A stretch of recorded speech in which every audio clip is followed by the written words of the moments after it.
On most days, 13-year-old David Saley puts on his boots and makes the short walk to his local football field. And it's not just any football field. This pitch in the Clara Town slum in Monrovia holds mythical status amongst Liberians.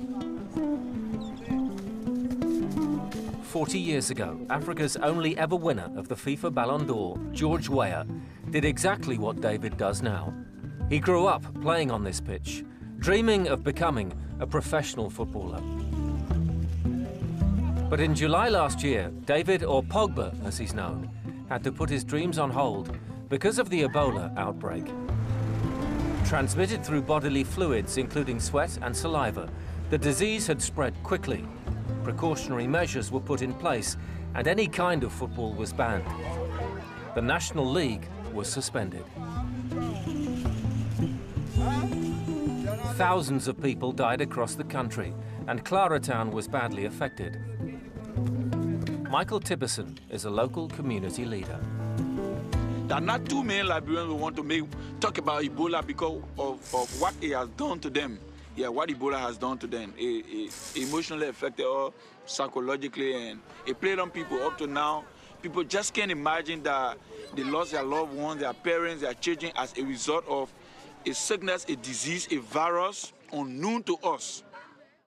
When you travel around Liberia, you hear people talking about how football has always been a unifying force, particularly during the 14-year civil war, which ended in 2003. The ghost of that conflict is still felt. 1% of Liberia has electricity, and an estimated 2/3 of the population live below the poverty line. Football offers respite, and looking for something to celebrate, the people focus on the national team.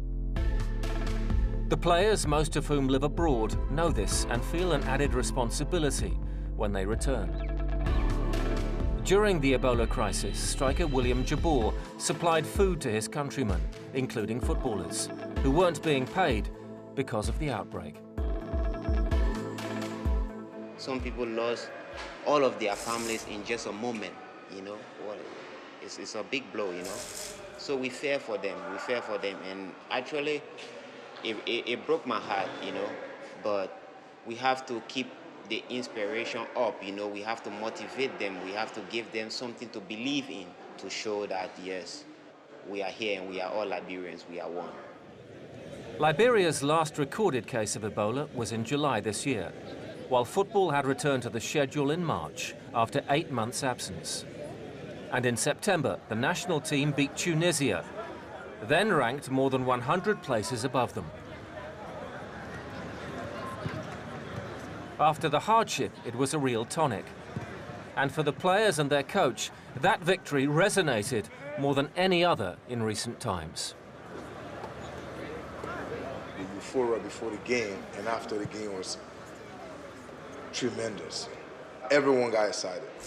Excited at the fact that, you know, they think Liberia is now on a path of recovery. Expectations are now high. We defeated Tunisia. They expect us to beat every other game, which of course will be impossible. It has just become harder, I would say. But, you know, we'll take it one day at a time and see what happens. Liberia's next match was against Guinea-Bissau in their first FIFA World Cup qualifier since Ebola. There has been little success for more than a decade. They qualified for the Africa Cup of Nations in 1996 and 2002. That was in the days of George Weah and James Debba, the current coach, who was a striker back then. In Monrovia, Weah, now a major figure in Liberian politics, was on hand to give his support. Pre-match in the tunnel, there was no hiding place. It's immense pressure, you know, too much. But as a professional, it's what we deal with day in, day out. The most important thing is that we try to do our best and stay normal, focused, and know what we are on the pitch for, to give. Coach Debba fielded an attacking lineup, and in the first half, Liberia gained the initiative. Jabor going close from Francis Doe's cross. Again, they found success down the right.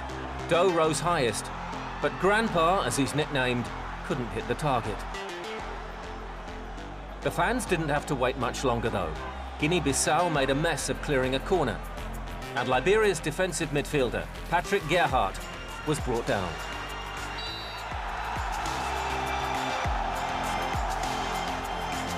Jabor, who plays in the Spanish second division, made his first contribution to a two-leg tie that would become of major significance to him.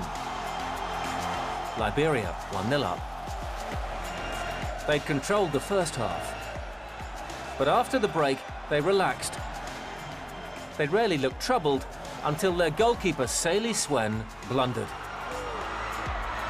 Maledou Reld Anido stooped to equalise. 1-1, and that's how the first leg finished. However, in the return game, Jabor scored his nation's first ever international hat-trick. Liberia won 4-2 on aggregate to earn a second-round tie with African champions Côte d'Ivoire. It's a wonderful opportunity, but the coach is realistic. The possibility of reaching the World Cup, for me, is far-fetched. For now, we don't have the caliber of players that can take us to the World Cup. We're still building a team. We're still in the process of building a team. We're trying to look for Liberian players in the diaspora.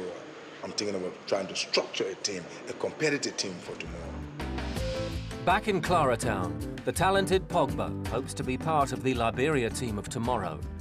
In the likes of William Jabor, he now has new idols to emulate. And with no Ebola and peace in the country, all hope that Liberia now has the platform for a new and positive stage in its football development.